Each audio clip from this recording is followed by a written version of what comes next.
arzimaydigan narsadan boshlashadi. Men aytaman, bu muammo emas deyman. Bu bajarilishi kerak bo'lgan vazifa. Yana ayt muammoingni deyman. Aytishni boshlashadi-da, bu ham muammo emas. Qarashsa muammoni o'zi yo'q. Muammoni o'zi yo'q. Nimaga keldinglar? Nimaga? Chunki buni asabi buzilganda ayol tinch bo'lmagan, ayolga e'tibor kerak bo'lganda er e'tibor bera olmagan. Men savol beraman, mana diniy, dunyoviy bilimga ega bo'lganligim uchun, xo'p, ayolingiz talab qilyapti sizdan.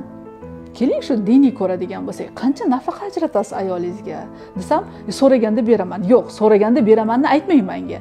Siz so'ramaganida 3 ta farzandni kiyintiryapti, yuvdiryapti, ovqatini qilyapti, uyingizni yig'ishtiryapti, ota-onangizni xizmatini qilyapti, sizni xizmatingizni qilyapti. Qancha nafaqa ajratasiz desam, ajratmayman deydi. Nimaga deyman? Ayolingga nafaqa ajratsang, bu o'zini mayda-chuyda ko'zga ko'rinmaydigan xarajatlari uchun xursand bo'lib ishlatadi-ku. Bu xursand bo'lsa kuchga to'ladimi? Seni yana ham yaxshi ko'rishni boshlaydimi? Sen kelsang, seni ko'rib ko'zlari yonib qoladimi? Ana shuni o'zi mehr muhabbat uyg'otmaydimi? Ota-onaga pichoq ko'taryapti. Ota-onaga qo'l ko'taryapti. Men juda ko'pini guvohiman hozir. Bu virtual qaram, bu endi kasal. Eng ko'p qismi telefonga ketadi. Qaramlikni kasalliklar klassifikatoriga kiritdi. Telefoningni tortib olsa, mabodo telefoningni olib qo'ysa, 3 kun chiday olasan, siz yo'q, men telefonsiz yashay olmayman deydi. U virtual qaram. Endi butun jahon sog'liqni saqlash tashkiloti telefonga bog'lanishni, qaramlikni kasalliklar klassifikatoriga kiritdi. Bu endi kasal. Kun tartibidagi 24 soatni 5 soati uyquga, qolgan soati darsga va eng ko'p qismi telefonga ketadi. Nima ko'rasan? Farqi yo'q. YouTube ko'radi, Instagram ko'radi, TikTok ko'radi, Vine ko'radi, bir narsa ko'radi, lekin miyani rivojlantiradigan, shakllantiradigan axborotlar ko'rmaydi. Ya'ni miyaga berayotgan ozuqasi musor. Agar qo'polroq aytadigan bo'lsam. Ya'ni biz hamma musorni miyamizga joylayapmiz va kechirasiz, bu ong ostida saqlanib turadi va ma'lum bir davrdan keyin ishlab beradi miya uchun. Aslida pedofillar ko'p, faqat biz ularni ko'rmaymiz. Biz ularni tanimaymiz, chunki ular bizning yaqin atrofimizdagi yurgan insonlar. Uka pedofil bo'lishi mumkin, opa tan olmaydi. Qarindoshlar o'rtasida jinsiy zo'ravonlik qilishga moyil bo'lgan shaxslar bor. Biz uni qabul qila olmaymiz. Biz unga ishonamiz, chunki u bizning jigarimiz, u bizning qarindoshimiz degan tushunchalar bor. Yoki yon qo'shnimiz, yoki otani o'rtoqlari, bular uzoqdan kelmayapti. Uzoq qarindoshlar. Uzoq qarindoshlar, tanishlar.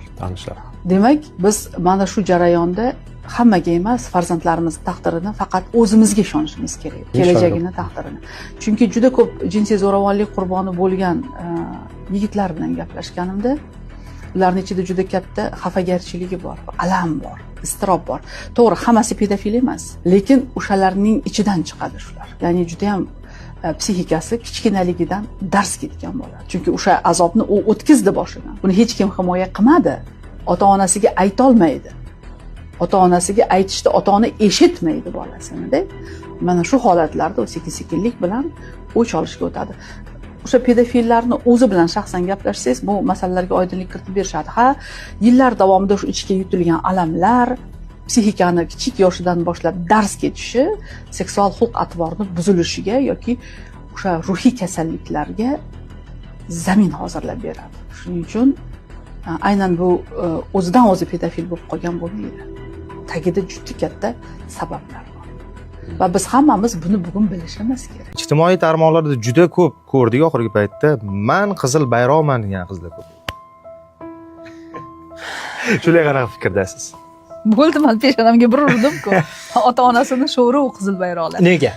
Ha, sho'rda ular. Qizil bayroqman. Birinchidan, bizning o'zbek qizlarimiz hayosi, ibosi, iffati, nazokati bilan go'zalda. Va qizil bayroqman deganda har bittasini gapini qayta eshitib chiqdimda. Ularda mehrli, muhabbatli munosabatlar yo'q. U yerda faqat manfaatli munosabatlar bor. Pul-a? Shaxsiy manfaat, moddiyat ustun, manfaat, faqat unga xizmat qilish kerak, faqat uni ko'ngliga qarash kerak, faqat uni orzulari, maqsadlari bilan yashash kerak degan bir prinsiplar mavjudda. lekin bizni yigitlarimiz hali juda bir ongi zaharlanib ketgan-yu, yugurib yetib bormaydi u qizlarning orqasidan. Bular ham o'sha oila qiladigan, er-xotin birlikda o'sha oila qadriyatlariga amal qiladigan, farzandlarni dunyoga keltiradigan qizlarni qidiryapti. Va o'sha kommentariyalarni o'qib ko'radigan bo'lsak, juda ko'p yigitlar kommentariya yozganda. Va men senga uylanmagan bo'lardim. Men agar go'zal bo'lganingda ham. Mani oilamni oila qilasanmi sen qizil bayroq bo'lib? Qizil bayroqingni ko'tarib yuraver endi degan bir joylari bor. O'zi yoqimsiz so'z-da. Juda ham. Endi bu nima deydi? Birinchi eshitganimda men juda ham uyatli. Endi u aslida boshqa terminda ishlatilardi-yu, endi bular bu nima deydi? Qaysidir bir davlatlarning ta'siri bo'lib qoldimi deb ham o'ylayman yoki qandaydir bir ideologiyaning ta'siri degan bir fikrlarim ham bo'ldi-da. Lekin aslida bunday fikrlashimiz bizni oila sistemamizga zarar yetkazadi. Oila qadriyatlarimizga, oila sistemamizga zarar yetkazadigan harakatlar bular aslida.